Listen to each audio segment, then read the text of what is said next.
Welcome to the Old Goalies podcast, brought to you by White Glove Goalkeeping. New music for the Old Goalies is provided by Stream Beats. Listen on Spotify. Old Goalies is not intended for goalkeepers under the age of 17. Thanks again for listening to the Old Goalies with your hosts, Greg Deutsch, Pat Johnston, and Eric Vaughter. Our guest on this episode is Patrick Baker. Welcome back, ladies and gentlemen, to the second half of our doubleheader tonight.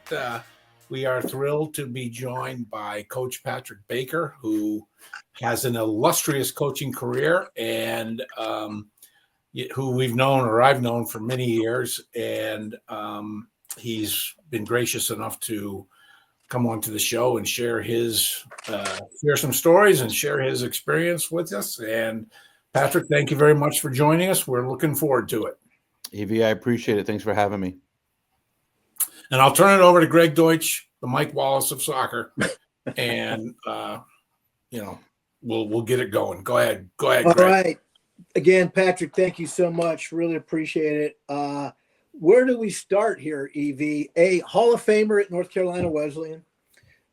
Been coaching 33 seasons. 25 winning seasons, only 8 losing seasons. Recently picked up his 350th win this past year. Wow. Total of 352 wins. EV, this is pretty crazy. 671 games he's coached. I was thinking about that today. It's amazing that head coaches have, they got records that they can look back on. 671 games over 33 years, right? But if you think back to how many games you were a coach in, it's amazing how quickly it adds up, and it's amazing that everybody can last that long and watch 671 coach in 671 games. Yeah, crazy. It's unbelievable. It is. Yeah, 14 times he's been in the NCAA tournament. Damn, they should have a division name for him. Hey Pat, what years were you at Wesleyan? Oh! Don't take the steam here. Don't take the steam here. All right. So hey, we'll get there. Slow down. 14 times in the NCAA.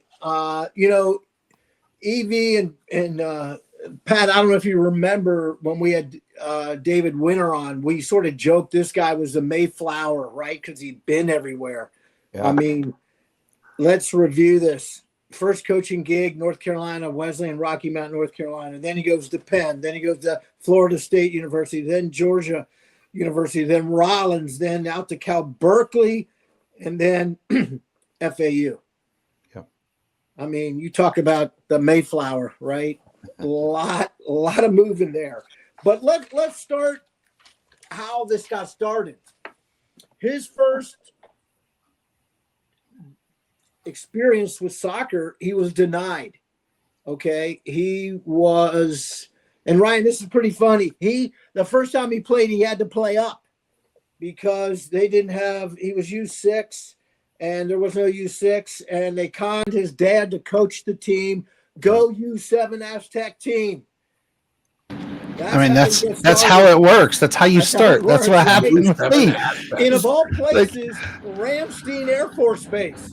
Well, there you go. Wow. When you're a military kid, you got to play what you got to play. Wow. Yeah. So, does the England, West Germany thing. He ends up in all places, of course, back to Ohio, which is always a good story here. Buckeye State. Yeah. Evie, he ends up playing at Beaver Creek. Yep. How about that? Yep. Midfielder forward. Ends up going to Ryan, your school, Otterbein. So plays under Coach Steve Locker. Go Cards. Yep. Patrick, tell us how you picked Otterbein and what other schools were, recruiting you at that time. So I had as you mentioned, being an Air Force brat, we spent 6 years in England and 6 years in West Germany. So I had no schooling in the States until Dad got stationed at Wright Pat in Dayton. Right. And so fortunately for me at that time, high school was sophomore, junior, senior year, right? So I moved in we moved in that spring, summer. So, it was kind of like it was a tough year, but there were still a lot of people that had been at the junior high, right? They were going to high school. I felt bad for my sister who had to go to ninth grade, right? And that was like the last year of junior high, right? And she kind of didn't know. But was at Beaver Creek and, had done some camps when we would come over every summer and loved IU. My mom and dad were from Indiana, so I went to the Jerry Yeagley soccer school in the summers. But there was between my sophomore and junior year, I went to Penn State and went to Walter Barr's camp, and Steve Locker had played at Penn State and was on staff, and we just kind of made a connection. There was only really two people that appreciated, I feel, as I look back as a coach now, how I played as a player, and they both had international background. One was Steve Locker, who had played a little bit post Penn State, and then God rest his soul, Clive Charles at Portland. Oh. So I could have been, a small fish in a big pond at Portland, or I could have been maybe, a little something more at Otterbein. And the other thing was I wanted to become, I thought at the time something in radio or television. I thought I was going to be like the next Brett Musburger, and Otterbein gave me a communication scholarship. They said, hey, you can do TV, radio. And so it was both a combination of maybe staying a little closer to home after having traveled a lot. Family was important. So my mom and dad seeing me play, opportunity for a communications degree, and being able to play right away. And back then you just didn't really realize the difference between Division 1, 2, 3, NAIA. There was just a lot of good teams, Yeah, right. Definitely. Obviously you played at Otterbein. You were a 4-year starter. They won the title 3 times when you were there. Did you ever think you were going to get into coaching at that point? No, I was really blessed. I played all 4 years, as you mentioned.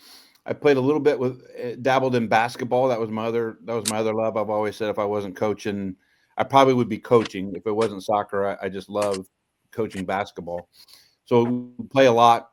And when I got cut after my freshman year, I became the voice of Otterbein basketball for our radio station. And so just love that, the traveling through the OAC throughout the state of Ohio, traveling with the team. Although I at times wish early in my sophomore year that I had been a player, but just had a greater appreciation as a junior and a senior, calling the game and have a better understanding of the game. And they did the right thing. I was much better at soccer than I was basketball in my mind. In my mind, I was good at both, but they made the right decision. So what all of a sudden you wake up, hey, I want to get into coaching because, your first gig, Pat, the answer is, by the way, 1989 is when he was at NC Wesleyan. Yeah. A gentleman enters your life named Mike Fox. Yeah. And he was instrumental in hiring you. No experience, no nothing. Yeah. So, give us his pathway, how you got into coaching, and then how Mike Fox even finds out about you. So this is before the internet, right? And so the NCAA News, the newspaper that you'd get on the college campuses, right? And you look in the back and it was the job opportunities. And so I was going through and I had done, I was a DJ also in college. So I had my own radio show. I was doing TV games. I was doing radio games. I just thought, I actually had my senior year, I had an opportunity to go to ESPN the first year it existed. Oh, wow. But it was a 15-week internship, and we were on tri-semester, so we were on 10 weeks at Otterbein. So I was going to have to use up 2 semesters and pushed back graduation. And I just didn't. And of course, I didn't know what ESPN was. Who knew what it would become, right? Was that all on WOBN at the time? WOBN, yeah. Yeah. Yeah. So it was, I thought I had all, like when I was sending stuff out, I had, 2 majors and a minor. I just thought I was like the dog's bollocks. I'm just like, someone's going to want me, and it was rejection letter after rejection letter after rejection letter. And I'll never forget, again, dating myself at the fraternity house the summer after graduation. I had stayed to work camps for Steve Locker, who did a lot of the camps out in Dublin. And I came home one night from High Street down at Ohio State's campus, and we had a chalkboard underneath the payphone on the second floor landing, and it said, "PB, call Mike Fox, NCWC 919, blah blah blah blah blah." And I was like, fantastic. So I called him, and he was like, "Listen, I love what you did with your sports information internship. We had actually hosted a baseball regional at Audubon. It was like the first time in like 25 years that they'd made the tournament, and then they hosted. And so Ed Seguda, who was the SID, said, Patrick, I want you to do a program. I want you to do this right. We're going to do it right for the teams that are coming." So that was part of my package that I sent out. Well, Mike Fox was the athletic director and baseball coach at NC Wesleyan. And I remember when I visited, he was like, "Listen, I don't know if you can coach." He's like, "I know what you can do for my baseball program. And I love, your attention to detail. And that's exactly what I'm looking. And if I hire you, you have to swear you won't tell anybody your age until you're 25. And I actually, my first year at NC Wesleyan, I think, Greg, you know this, I actually was coaching 4 players that were older than I was because they were like 50-year ACL tears. And so I was sworn to secrecy. I couldn't tell anybody my age. They just knew I was some, young guy. Yeah. Now, the funny thing is, and Evie and Pat, I think you guys will enjoy this little fun fact. So he gets hired as a head coach, right? He mentions he's the sports information director, but his third job was the head groundskeeper. Okay. So Patrick, what the hell is that like? You just go cut the grass every couple? No. Let me That tell you was a something. labor of love. Let me tell you something about the NC Wesleyan field, and Pat played on it. Okay, and that field was so fucking beautiful. Yeah. Pristine. That It was a carpet. It was one of those fields, Greg Bone, where you want to go out and if you're the goalkeeper coach, you want to go out and warm up for an hour, right? Because it's like, this place is fucking brilliant, right? It was magic. It was magic. And at that time, I will go out on a limb here and say it was the best playing surface in all of the United States, bar none, hands down, no question. Wow. I would have said North Carolina for sure, but if you want to go ahead and say that, AV, I won't argue with you. No. Baker, NC Wesleyan was much better than North Carolina. Not even close. Fucking Fetzer Field was like Mr. Pibb, and Wesleyan was like Dr. Pepper. Now It was, dude. let's not fuck around here. Let's make sure we're clear on this. I find that so interesting. All right. We used to bring we had a gas. We had this oversized gas tank that you'd have to fill up the tractor to take it back to load the rolling blades on. And it was like you were breaking into a building because you were literally sitting on top of the tractor, and you would have to get on the hood of the tractor, raise the window to crawl in to then get the hose out to fill it up. But for the very first year in the fall of 1989 and the spring of 89, we were pretty good, but we would also play.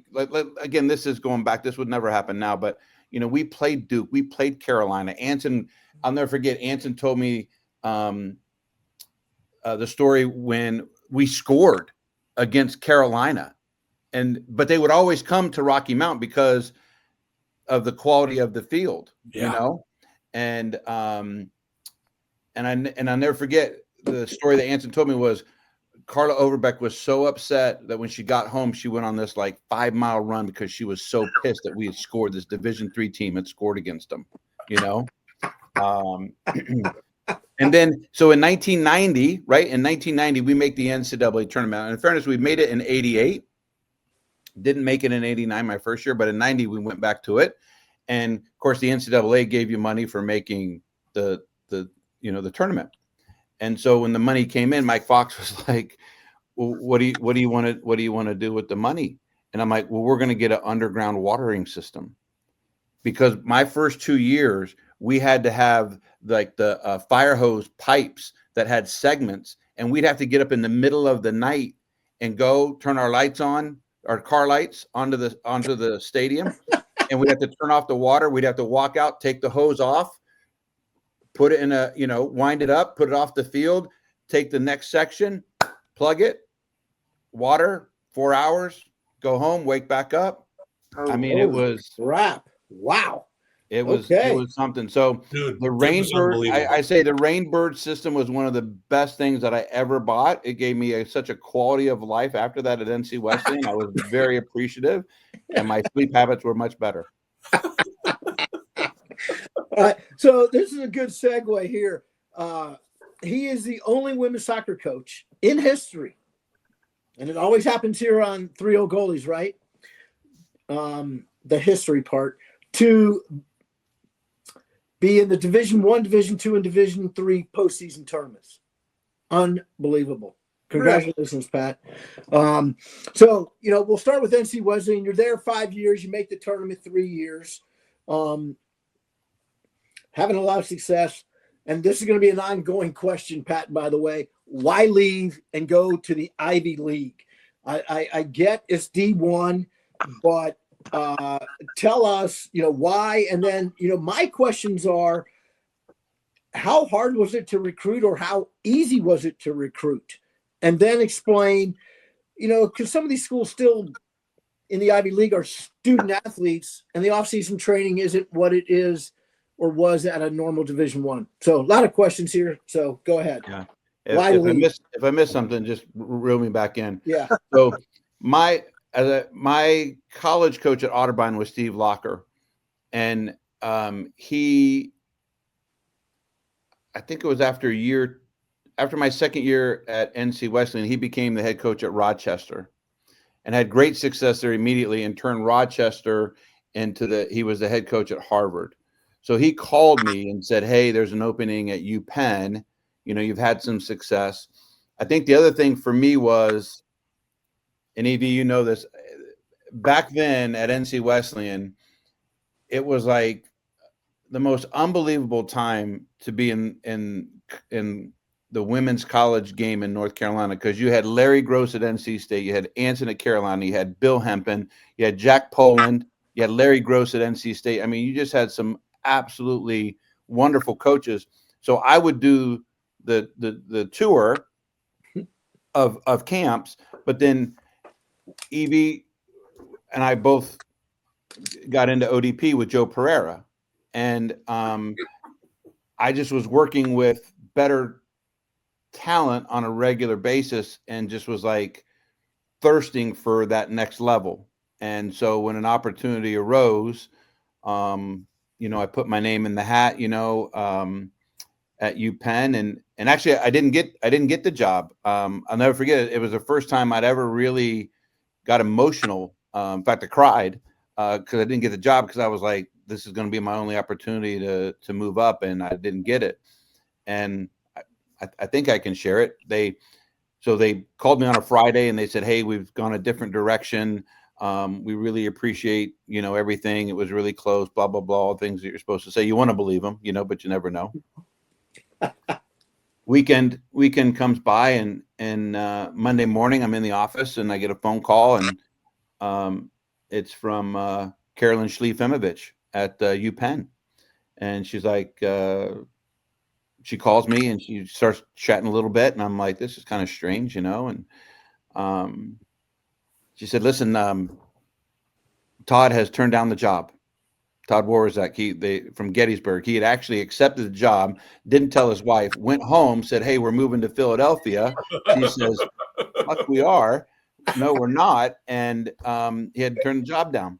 And so they came back, and I was the second option. So What a story. that's how I became the head coach at UPenn. Now, at that time, and you guys probably know this about the venue, we played in Franklin Field my first year, which was the football stadium. So at that time, football got first crack 3-6. So the next two time slots were 6-8 or 8-10.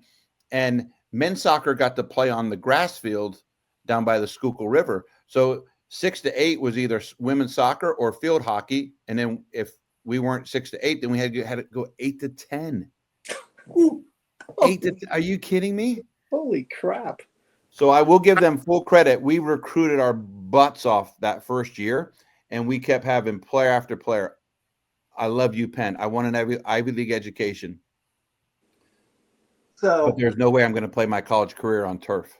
So at Sewanee, D3 little school, we shared the fields, and those were our time slots: 3-5, 5-7, 7-9.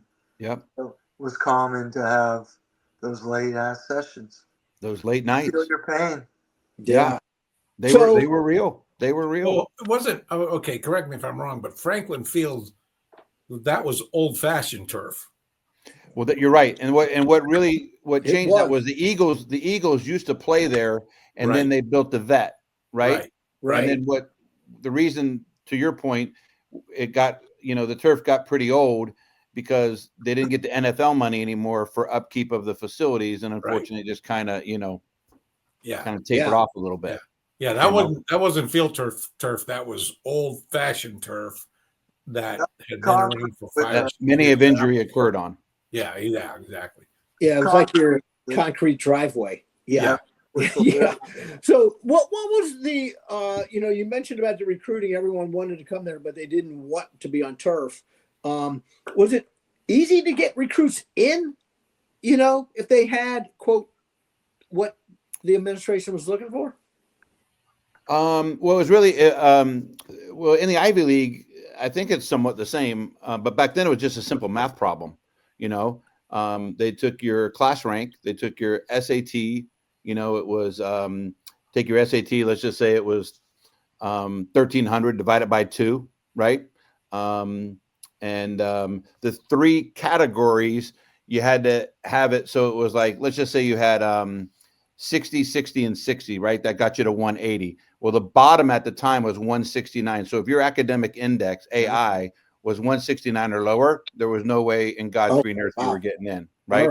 Yeah. But then there were bands like 169 to 175, 176 to 182, 183 to whatever. So you had to have certain players in those slots. So you couldn't have like a ton of 172s. Like you needed your 20, you needed your 220 AIs as well. So it was work, but as long as you were organized, and I tell you, as we got some success there, we had the Wharton Business School, and we had 1 or 2 slots in there, and that was like gold, and everybody knew it, and I still get a Christmas card from Sarah Campbell, thanking me because I gave her one of our spots, and she, she knows that she lives a life that her and her family probably would not have been able to. Wow. And I don't say that. I mean, she probably would have done very well herself, but she got access, did phenomenally well with it. But we had the Callahan twins, from Morristown, New Jersey. I'd worked with them at Joe Russo's at the time, Trenton State College camp. Single mom. I remember we did the financial aid package. She was brought to tears. My daughters are going to get an Ivy League education. She couldn't believe it, and they changed our program, forever. I didn't get to coach them all 4 years because I left for Florida State, but I came back on their senior night. They meant a lot to me because they had a lot of other great options, but they chose UPenn, and I was forever grateful. Yeah. How often did this happen? Hey, I love that player. Oh, She doesn't got the grade, right? I mean, I'm sure there's a lot of stories like that. And you're like, okay, next, because it's got to be a numbers game, especially at the Ivy Oh, League. yeah. As soon as you like them, you're like, and what's their grades? What's their GPA? What, Yeah, can I get your class rank? I mean, and unfortunately, probably more. There were more that you couldn't recruit than you could, but sure, it was more right. about finding those. But I would say the other thing was that was a lot different than NC Wesleyan. This was not a knock on NC Wesleyan, but UPenn. I mean, coast to coast, like Yeah, California kids loved coming. So yeah, we really started to open up the West, especially California. But we had our hot spots in Philadelphia, New Jersey, New York. A lot of the big beautiful private schools in Massachusetts, Connecticut, Loomis Chaffee, Nobles and Greenough. They were just some of those places just went to, and it was just like, wow, this is yeah. something. Talk a little bit about the off season, because typically, back then you had, I believe, you can still, I think it was 5 games. You had some practices that you could do, but the Ivy League really wasn't into it from a school by school. It was more like pick and choose. What was your program like in the spring there? You only had one. You had one play date. Oh, wow. You had one play date, and I think you had like, I think it was like a month or a month and a half of training. That's like it. Outdoor training. So we did at the time it was like skills or something. So because the weather was so bad, a lot of the times in Philly, we did like squash courts and handball courts are still big in that area. And so we would do like little indoor foot skills, 2v2, 3v3 tournaments. Everybody was getting in early on the squash courts on like a Saturday. So it was hard to really develop like you would now, Right. just because there just wasn't a whole lot of player coach time. There wasn't as much training time, Yeah, that had to be very, very hard. I was going to ask, the back then, was every Ivy League school doing similar training like you just shared with us? As far as I know, yes. Okay. Which wasn't much, unfortunately. Right, exactly. I mean, right. everybody was like, the Ivy League, because of the academics, right? We started later in the fall, although we would, our tournament, our tournament champion. When I tell them this all the time. Steve Swanson was at Dartmouth when I was at UPenn. Oh, wow. And I think it was our first Ivy League game ever. We had to go to Dartmouth. And, back then it's like the Ivy Jamboree days, soccer and field hockey and then football and then men's soccer. And, everybody plays on the same day. It's like all of UPenn is at Dartmouth and all of Brown is at Princeton or whatever it is. And they kicked our butt. They kicked our butt. And but I told him, I'm like, that it probably was a blessing, because I was like, I saw the disparity right then and there, and I'm like, we've got to, we've got to close the gap, Yeah. And thankfully we beat him a couple of times, not with Swanee there because he'd already left for Virginia, but we beat him a couple of times, later on, which was gratifying. But the Ancient Eight, I loved my time there. It's a different type, but the importance of an education is definitely, you definitely get that feeling, not only on the front end of the process when they come, but also the job opportunities that those young ladies and young men get as student athletes upon their departure and graduating from the Ivies. Yeah. Share with us a little bit about Rocky Mount, North Carolina versus Philly, right? What type of culture, Very similar. They're very similar. I mean, what were some of the biggest shocks that you encountered that maybe you could share with us, that there's like, oh my God, you're kidding me about this? Oh, there's two that come to mind. So as Rocky Mount and Greg used to come graciously once a year, right? Right. To get soccer ball orders and T-shirt orders, Yeah, and exactly. all that good stuff. And Rocky Mount, I mean, just a great quality of life. We were the halfway point between New York City and Miami on I-95, right? And then we were halfway between Raleigh and the coast in the state of North Carolina. you know, barbecue, sweet tea, yes ma'am, no ma'am, and you go to Philly. I never forget that I went for my interview and I landed and I walked out and they were like, hey, can I cuss? They're like, fuck you, no, fuck you. And I'm like, oh my God, this is the baggage guy talking to another person. You would never hear that in North Carolina, Our very first game, this is a true story. Meg Carty was my assistant, right? And she was a local girl, so she knew everybody, and she graciously arranged for these ball girls to come to Franklin Field. And it was our first game. It was under the lights. We were so excited.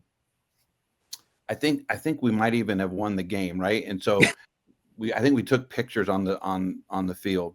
And so the girls had come by and the ball girls, and we thanked them so profusely, and they left. And about 15, 20 minutes later, the lady that had like the team mom walks back into the stadium, and I'm walking over. I'm like, oh, did you forget anything? And she's like, Coach Baker, my car got broken into and it's on blocks in the parking lot. And I'm like, oh my God. Like, what do you say? You're embarrassed. I'm like, I can call the police. I can call parking. I mean, it was every time, being in the city, every time you went to your car, you're just like, please, dear God, do not have your windows smashed. You couldn't leave anything. I'll never forget my wife. I lived in the George O'Neill. I don't know if you guys know Georgie O'Neill. He was our men's coach, played for Celtic, played over here in the States, was phenomenal. He was our men's coach. And he had hooked me up with a guy that he had known when he was a professional player. And so I kind of lived in the art museum area. And but my wife was Kelly, was my girlfriend at the time.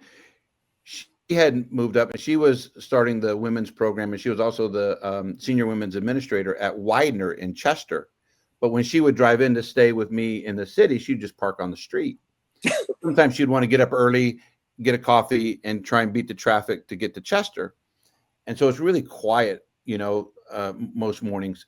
And all of a sudden, this one morning, I hear, you motherfuckers. And I look down and my wife is cussing at her car, but someone had smashed her windows and taken her brand new Copas that she'd gotten for her and the team. But she just figured, hey, no one's going to, I'm just going to go in, right? I'm going to stay the night. I'm going to come back out all good, right? No. If there was something to be had, people were going to get it, And I'm not saying that's all of Philly, but that was a little bit of Philly. Those are good stories. I love them. Love them. All right, so we go. There's a little theme developing here, EV. I'll share it with you. He's at NC Wesleyan for 5 years. He's at Penn for 5 years. He'll go to FSU for 5 years. He'll go to Georgia for 5 years. Pretty remarkable. So again, we go back to why leave, FSU, that's big time now, right? Especially back then. Again, how does the pathway lead to there? So when I was at UPenn, it was the same thing.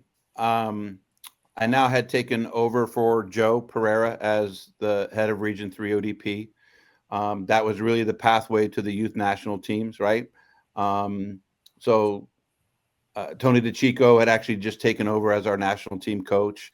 I just loved working with, really talented players. And so we had won the ECAC my last year at UPenn, had a really good team, had just missed the NCAA tournament. And I tried to get one or two jobs, and Florida State was one of them. And actually, an old friend of mine from Otterbein was one of the kind of ADs for marketing at Florida State. And they didn't want to bring anybody in on campus. So I actually met Kim Record, who was the number 2 in the SWA at the time, at the Greensboro Final Four, where Florida won their only national championship with Becky Burleigh, but they had won it with their first class. That was 4 years in existence. Well, Florida and Florida State had started at the same time. Florida wins the national championship, and Florida State had won nothing. Right. Now, granted, two different conferences, right? But so I was there, and I. This is why I'm still involved in ODP today. I just said, listen, I work with the best youth players in the country, and I work with the best players in the South. I work with the best players in the state of Florida, and they know me and I know them. And why shouldn't they come to Florida State? And so then if you fast forward to when we went to the Final Four in 2003, 8 of our 11 starters were from the state of Florida. Wow. Yeah. 4 of our 8 players were from Team Boca, where I coach now. Yeah. You were there 6 years. You made the tournament 5. How did it feel? Your second year, you qualify, right? Never been done before. What was that feeling like? Yeah. Well, the first year, and sometimes you don't realize it till the end of the year. Our first year, everybody we beat didn't make the NCAA tournament. Everybody we lost to made the NCAA tournament. So I'm like, okay, we're consistent, right? But the ACC back then, well, as it is now, but back then there was only 8 teams. This was before expansion, right? And so I'll never forget.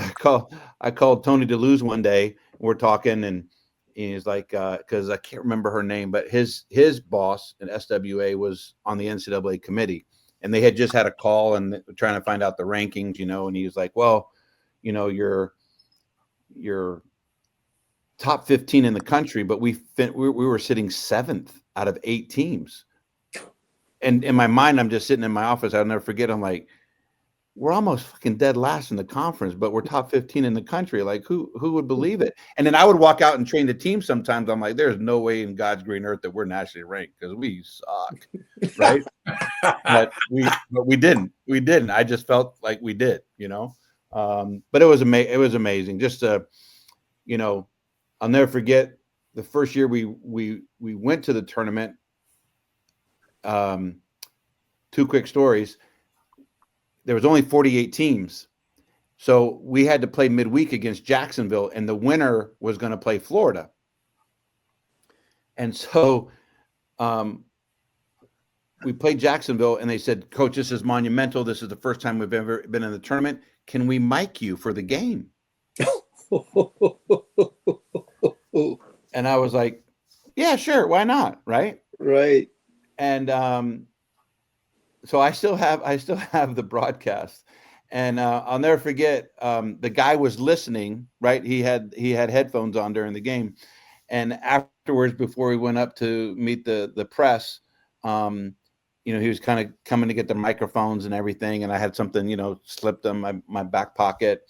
And he was like, Coach, you seem so mild-mannered. He goes, I just couldn't believe the language that I heard tonight. And I just looked at him. I'm like, well, you can't believe everything you hear, Like, it wasn't me, But then there was the year that was really special was Florida had chosen not to play a preseason game. Right? Florida had not chosen to play a preseason game. And their first game of the year was at our place. And they scored, Keisha Bell scored with like 20 minutes to go, right? And it was kind of like that feeling of, man, we've been playing so well, So we played a 4-4-2 at the time, and they played a 4-3-3, right? So we took the kickoff, and we played our wide left midfielder, Amber Tollefson, and she got a little dribble penetration, and the center back came out and crunched her on a tackle, right? So we had a free kick like 25 yards out. So really, Florida hadn't touched the ball yet. We whip in this free kick, 1-1, Beckham style. We're like, okay, game on, right? 5 minutes later, they score again. It's like, oh, geez, so close, right? And this is like packed house on the Sunshine Network, right? Going crazy. So you're thinking, what we had just scored without them touching the ball, we might do the same thing. No, we were that good that we did something totally different. We went and we played our right back like we're going to build, and they started to press high up the field. and Ashley Halter was our right back. She takes a touch. She plays the ball in the backspace. Our Swedish kid gets in, 1v1, scores. So twice they scored, and then twice they never touched the ball again, and we equalized. I've never had that happen. I'm hoping it will happen, but it has never happened since. So then we actually are I don't think it was an overtime. I think there was like the dying seconds, and we get in again, and it's a save, and then April Murphy, who was a junior from Oklahoma, puts it in the back of the net, and it was like, gosh, this is gonna change our program forever. And my success against Florida was a big reason later on why I got the Georgia job, because as I shared with many people, my 6 years at Florida State and my 5 years at Georgia, what other two schools hate Florida more? I don't know who, I think I was at both schools. So Right. we had the blueprint, we had the knowledge, right? And so I was a part of that rivalry, that intensity for so many years. And I even tell Vic Campbell this, who was, Becky's longtime assistant there. He's a good friend here in Florida. I sometimes watch the 2003 quarterfinal game in Gainesville, and I was like, it was such a high level. The athletes and the quality of the soccer was just unbelievable. And that time there was like Becky Burley players. Jim Blankenship was at Miami, so there was like Jimmy's players, and then there was PB players, right? That's kind of how everybody was like, oh, you're a PB player, you're a Becky player, you're a Jimmy player, right? And at the time, those were the three entities. Miami really wasn't in existence. God rest his soul. Logan Fleck was at USF. Everton was at FIU, right? So there was some good teams, but they weren't like high level like Florida State and Florida were.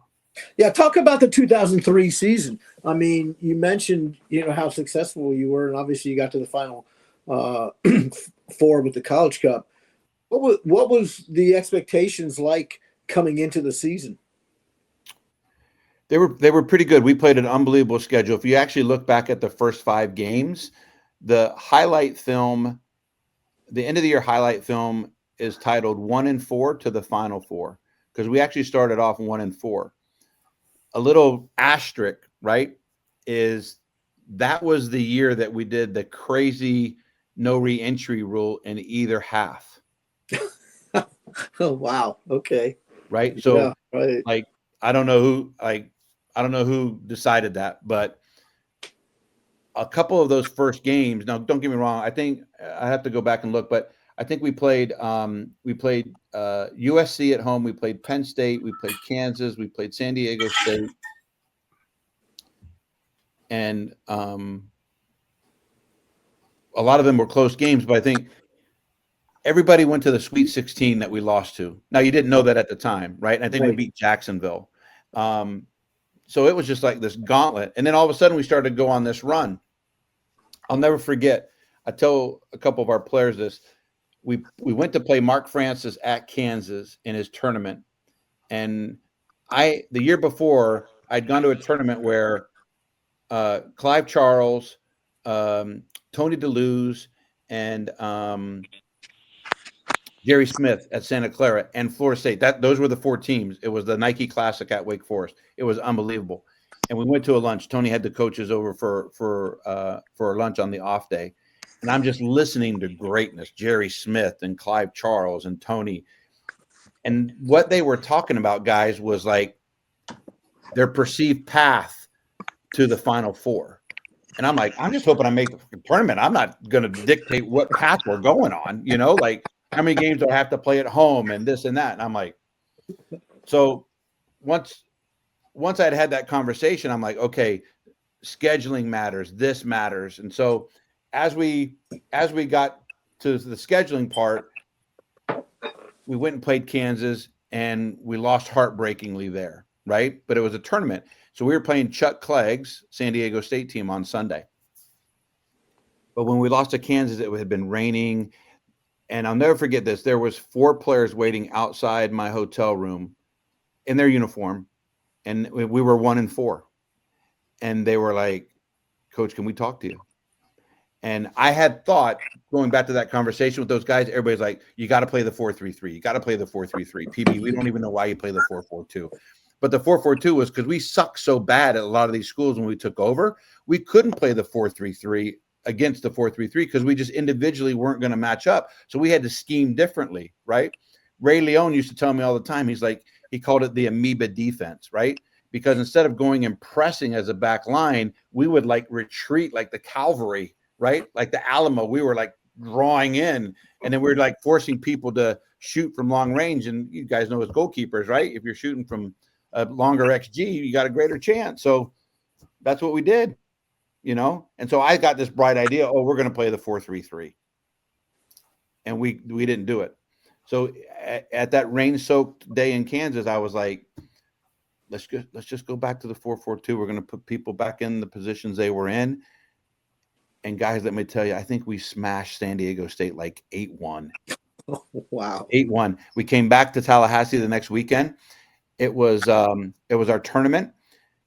It was Miami's last year in the Big East. They already knew they were coming to the ACC, and we were playing Miami in our tournament on the opening night, and we beat them like 6-0. It was 4-0 at halftime. And everybody was like, "Oh, you're the greatest coach since sliced bread." I'm like, "No. We just changed our shape.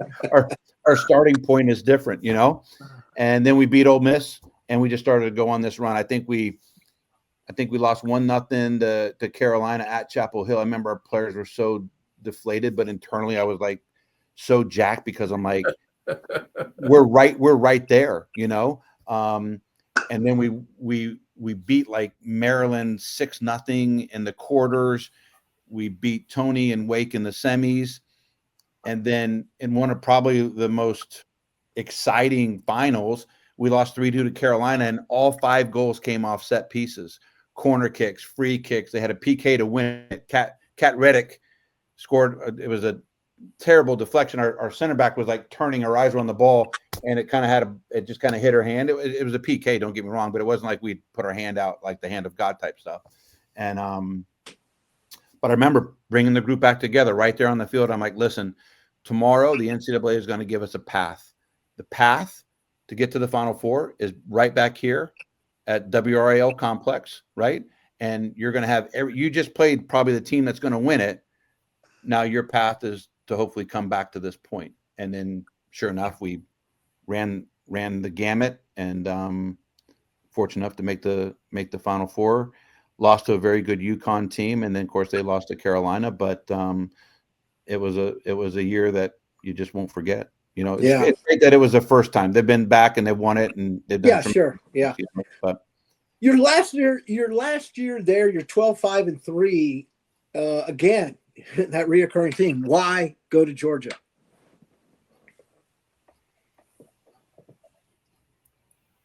that was a heavy sip, by the way. I want you to know that. I had to, Everyone's got to do it. I mean, everyone's got to do it.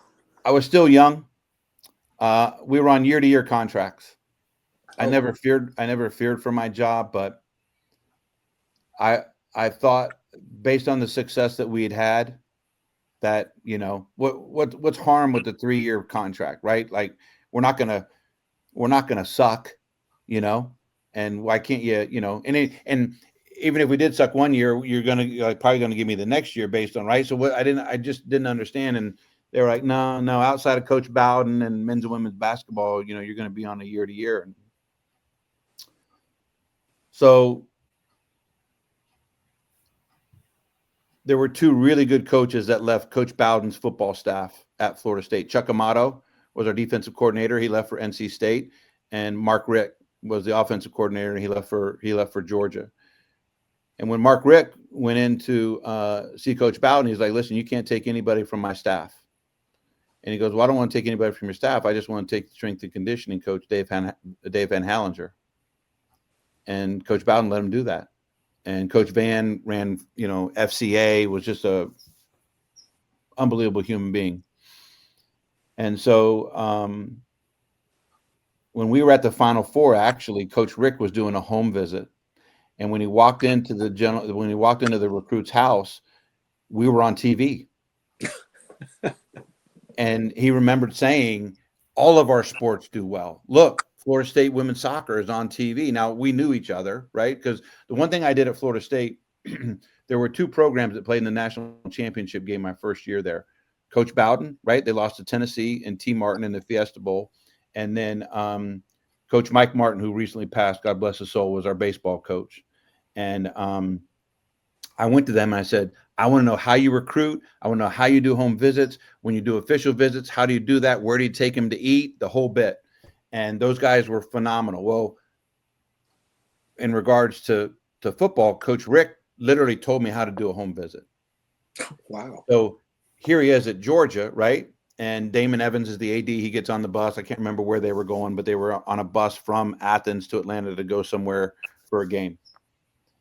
And I remember saying, hey, you know, why are you upset? And he's like, I got to hire a women's soccer coach. He's like, oh, I got the guy.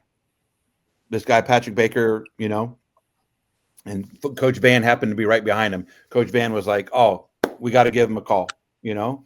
And I didn't really think anything of it. Actually, I did get a phone call seeing if I would be interested. I didn't think we were. And when I got home that night, I had an office at the front of our house. And I kind of like hit the desk, and then, you know, whatever's on your screen like pops back up like it's been sleeping. and my wife had like housesinathens.com. And I'm like, oh, we might have some interest in that. So it was just, it was unbelievable. I mean, they had, you know, it was a soccer specific stadium. Not that we didn't have that at Florida State, but, you know, it was, you know, it was a 3-year deal. It was, you know, a lot of money, great opportunity. You didn't have to go against Florida and Miami and those other teams in state. You kind of were the team in state, right? Georgia Tech doesn't have women's soccer. So, yeah, it was just a wonderful, wonderful opportunity, you know. Did you precede Sue Patberg, or was it before? Yeah, so I took over for Sue, you know, and I think Sue gets some tough comments at times, but Sue had 2 boys under the age of 8. She was our U16 women's national team coach. She's trying to run a major program at Georgia, you know, and the tough thing was they were like in the NCAA tournament, and then they didn't make the tournament. And then they made the NCAA tournament and didn't make it, right? And for Georgia, for a lot of those schools in the SEC, they just give you enough to hang yourself, right, or do well. And as soon as you don't do well, right, they're like, we got to make a change. So it was. I feel for her because it was tough. And my children were the same when we got there, but my wife Kelly, you know, she was stay-at-home mom, so I didn't have to worry about it. So I was chasing everything in sight to get you're there 5 years again. 3 years you make the NCAA tournament. Your last year 15-6-1, and why leave? Go to Rollins. So I was actually going to get out of coaching. So I'd been a head coach for 20. So I know it doesn't seem that long, but at that point in time, I'd been a head coach for 21 years. I'd never been an assistant coach. I'd been a head coach for 21 years. I'd built 4 programs. The grind was real. Both my children's birthdays are in February. That particular February, at their birthday parties, they're like, oh, so you're the dad we don't see. You know? And so I could, you know, I'd also been a national team coach. I'd done ODP. I'd had players on the national team graciously in 2003. I'll never forget one of my most humbling things was I got the Jerry Yeagley. I told you I went to IU camp. I got the Jerry Yeagley, right, Coach of the Year award, right, for Division I women's soccer. Like anything I could have thought about, like being an Indiana kid and having that award and taking, you know, going to it was just like there wasn't anything to chase anymore, right? And I just wasn't the way that my dad and my mom were with me. I just wasn't the dad that I thought I needed to be. And there had to be a better balance, you know? So I was actually going to get out of coaching. I don't know if you guys remember Joe Topman. He used to do these international tours. And I thought because of my childhood that I was just going to go and help him do tours, take people around the world and just live that life. And then I was really fortunate. I got a phone call and the Rollins athletic director was a Georgia grad, but had been at Florida State. And she was like, listen, I would love for you to come to Rollins. We have a really good team. We just lost our coach, Tony Amato, to Stephen F. Austin.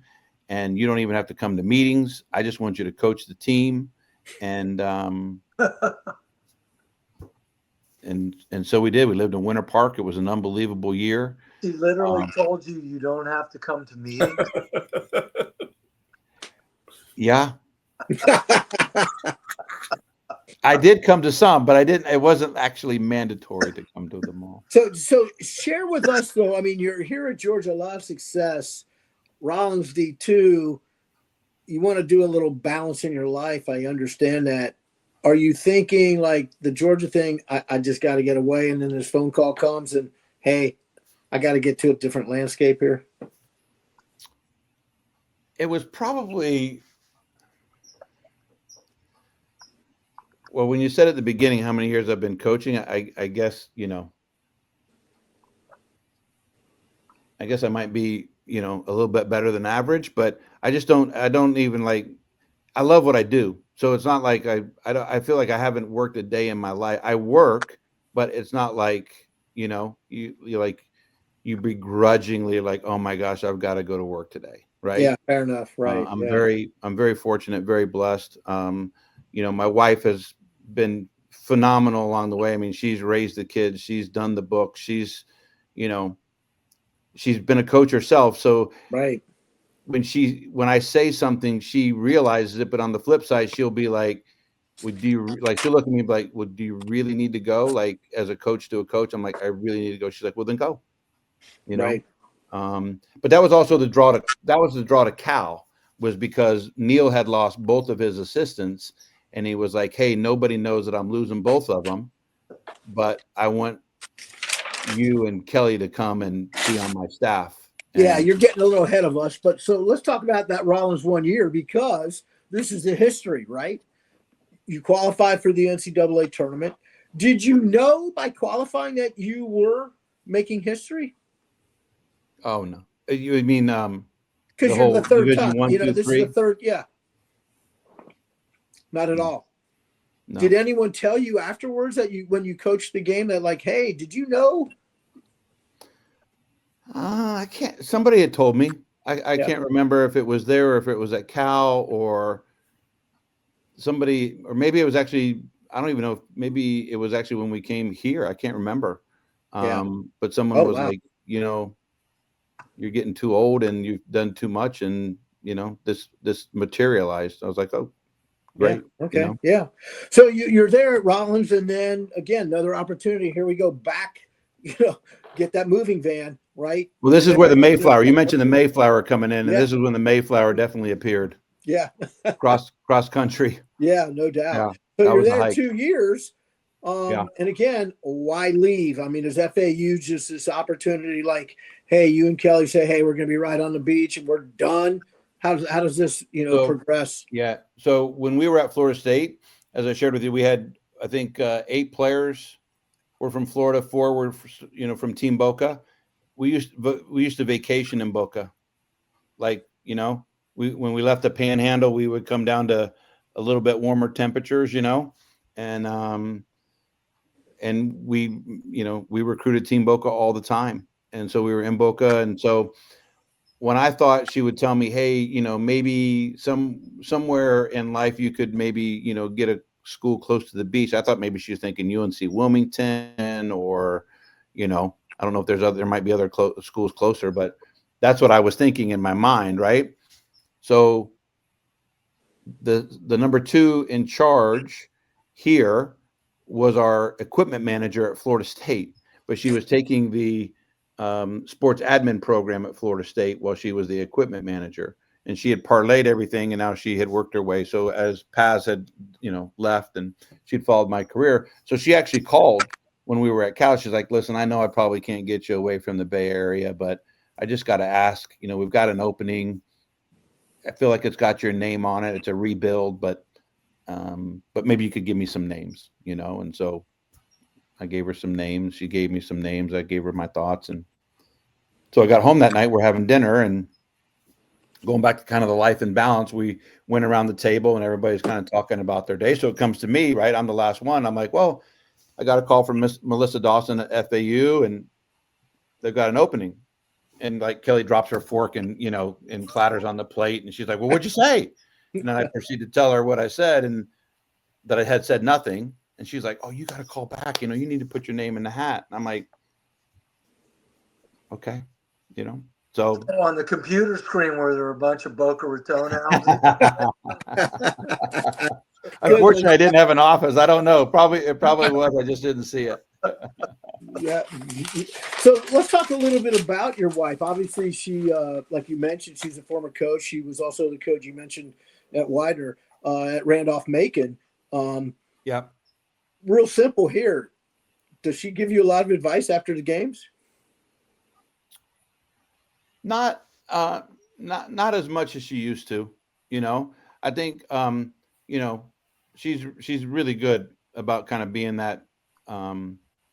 She'll chime in occasionally, when something really moves her or feels like it needs to be maybe talked about, like, hey, what? And it's not very subtle either. Sometimes, it's like, hey, what do you really see in so and so? Right. Like over morning coffee, like, hey, sweetie, how you doing? Yeah, great. Coffee good. Yeah. Hey, by the way, what do you see in so and so?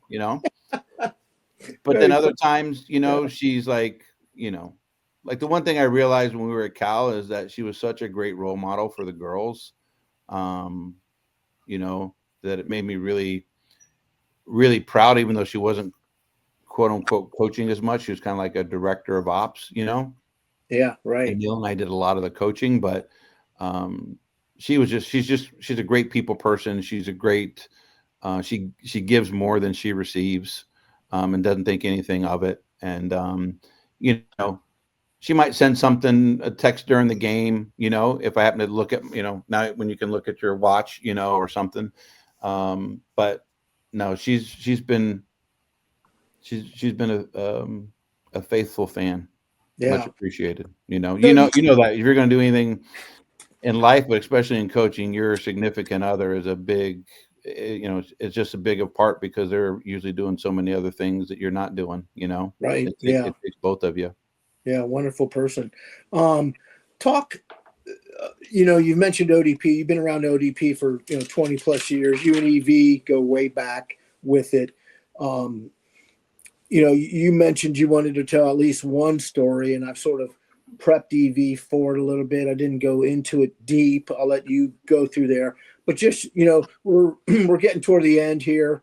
And, we just want to hear, because you've been involved in so many aspects of the ODP, from the regional level, the state level, and of course the national team. So first, just share the first story with us. And obviously I think you'll have a few more, because I know Evie's sort of dying to hear the first one. So Evie and I were roommates back in the day at an ODP camp. And at the time, the campers had to stay on site, and it was these really bad dorms and really bad cafeteria, and somehow they had gotten the coaches to be at a hotel just down the street. And where was this, Pat? Cocoa Beach. This was at the Cocoa Expo, in Cocoa Beach. Okay. Yeah, and so and so Evie and I were roommates, and so Evie did a great job with the keepers, and so he actually had said, hey, before the game start, let's get a proper warm up, right? So all the keepers in the first time slot, you're going to come and we're going to get warmed up.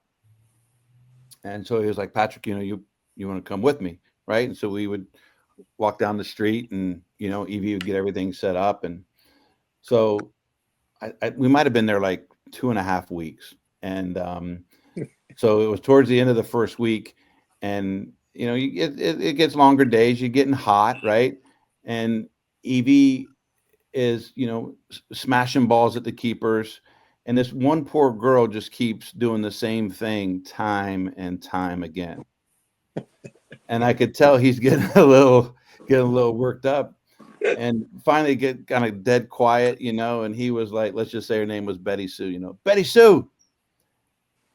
How many times do I have to tell you there's a time and a place to be on your knees, and inside the 6-yard box isn't one of them? And I'm like, you can't say that.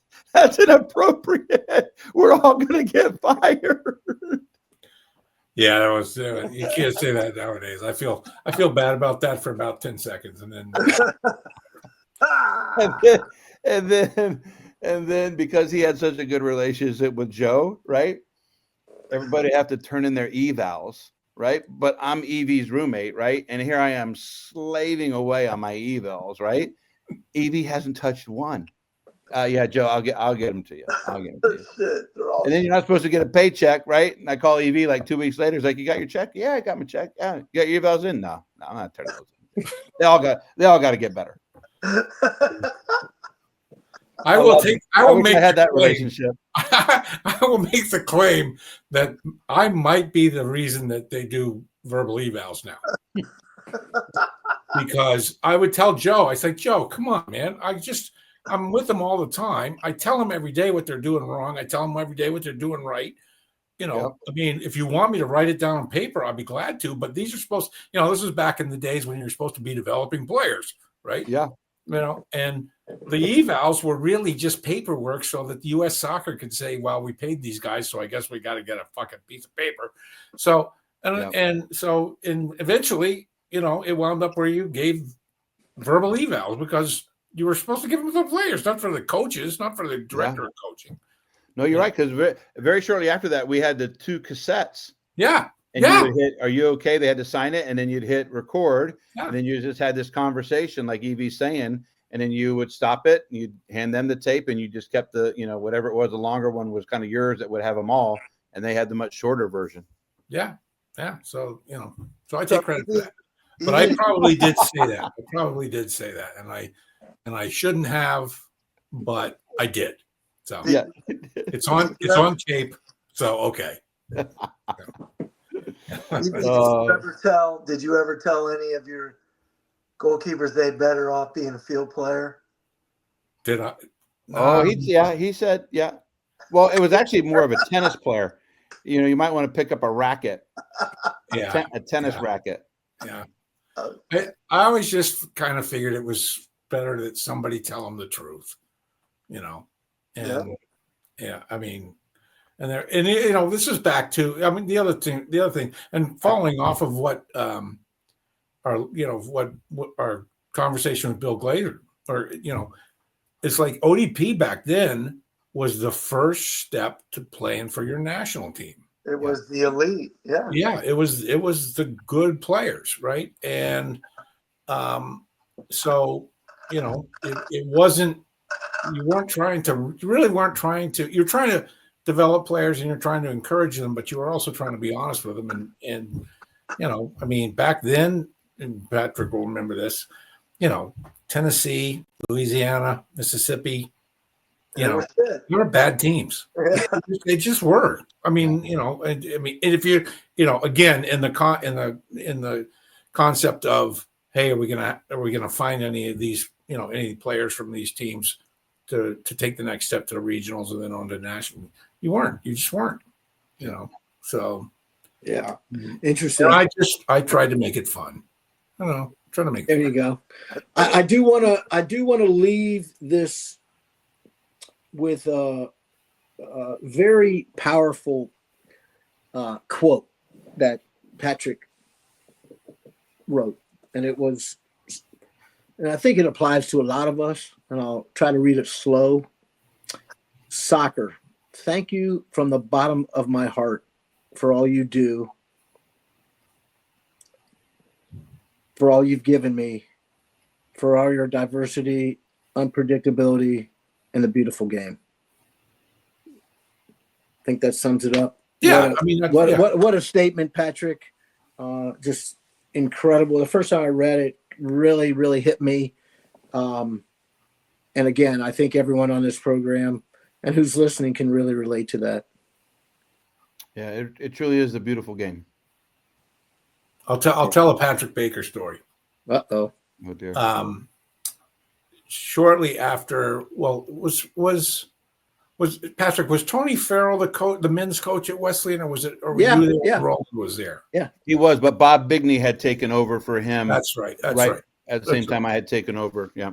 Yeah. So, and we used to go, Wesleyan would host indoor tournaments, and when I was living in Durham, we spent a lot of time over there just playing and coaching and stuff. Yep. The 5v5. And I remember I was over there one time and Patrick was like, I'm thinking about getting a new car.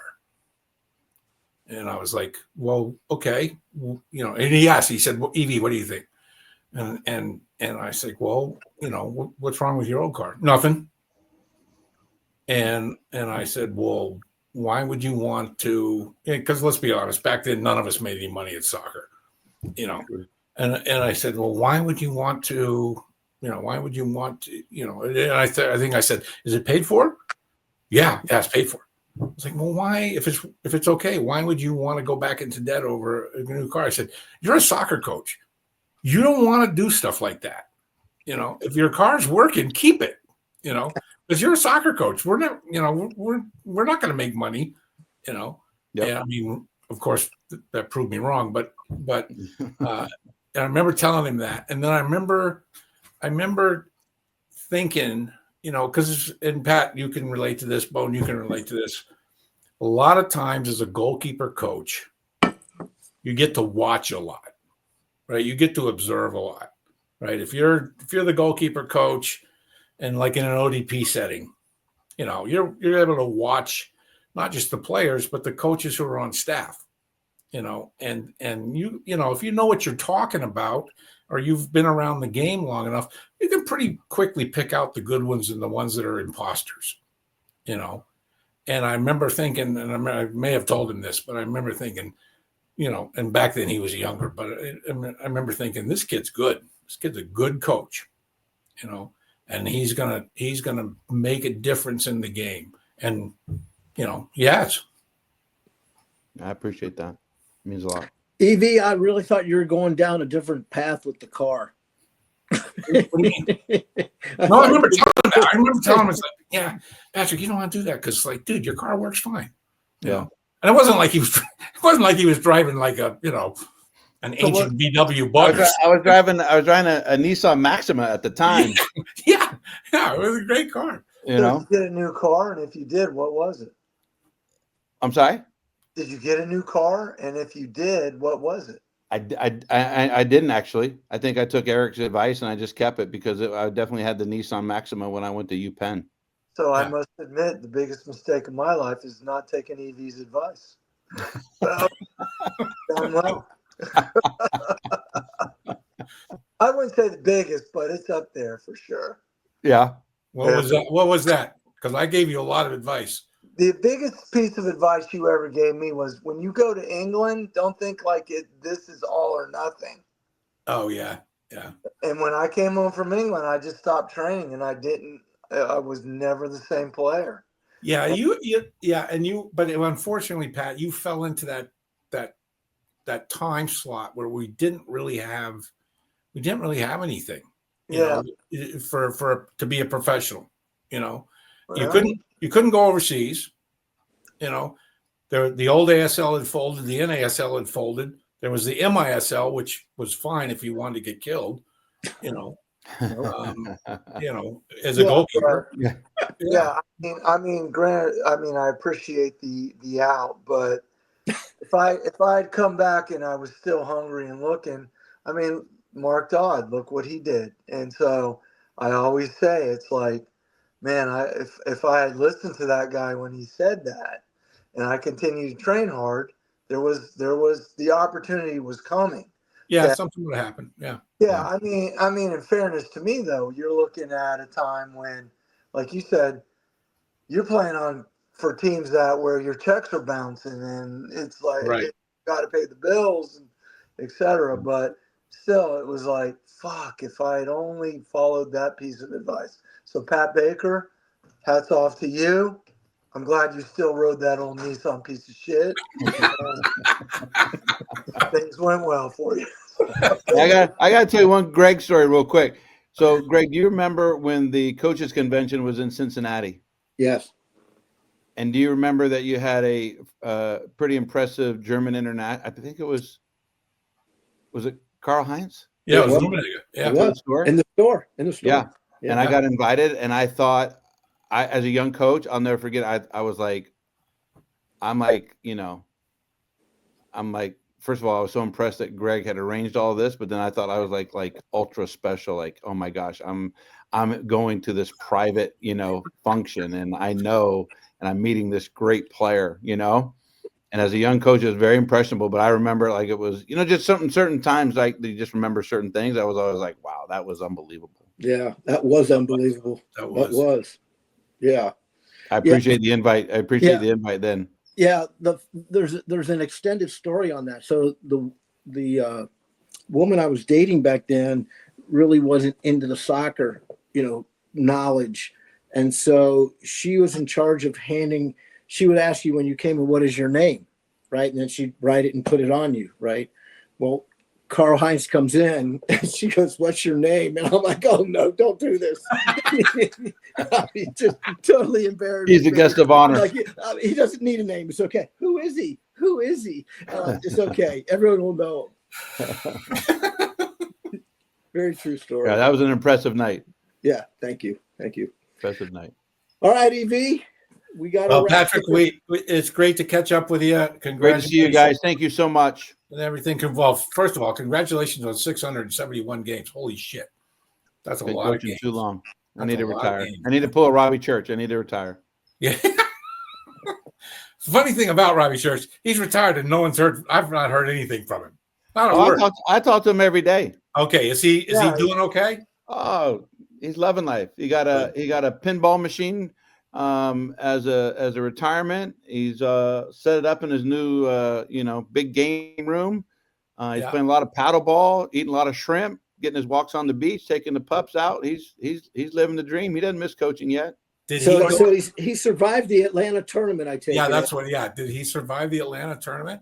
He did. Physically, he has held up. Good. So he's living down there. His son's a coach there, right? His son was with us, and then he's the only staff member that joined Coach May at Michigan. So he's at Michigan now in the Big Ten. Yeah. So he doesn't like the fact that he's now got to go to the cold weather when he was thinking he was going to enjoy the quality of visits in Boca Raton. But small price to pay to be in the big leagues. Yeah, very true. Very true. Thank you so much for being on. Patrick. Thanks a lot. Guys. Great. Thank you so much. Thanks for everything. And ladies and gentlemen, we do nothing but get the best here for you. So remember that. All right.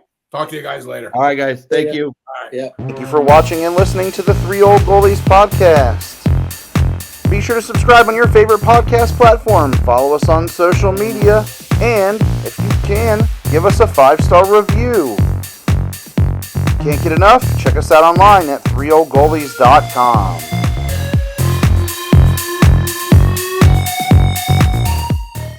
See you next time.